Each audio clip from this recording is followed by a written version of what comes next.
Parlamento FUNSAI relata aspiração na observação do relatório período da HAT do Presidente da República Francisco Guterres Lolo. Banghira remata Hassorumalu, Secretário de Estado de Juventude no Desporto, Abraão Saldanha, jornalista e a Palácio Presidente Bairu PTC Estanedehan, ohin programa Formação Parlamento FUNSAI, hanesang espaço ida nebe Estado no governo criar. Parlamento FUNSAI hanesang espaço ida nebe Estado governo criar, bisa jovens ter aprender bisa exercício de cidadania dia aqui, não vai sair futuro liderança para esse Estado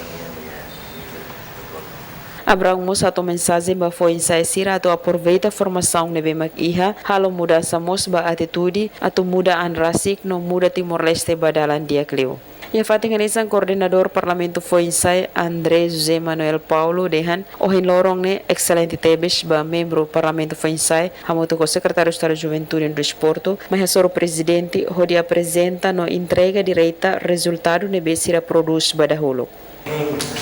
Lorong da excelente teres kami membro Parlamento FUNSAI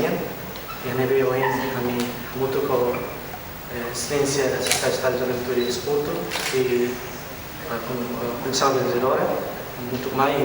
membro da sua excelência Presidente da República e a ocasião como que nem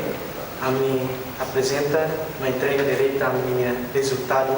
que vamos produzir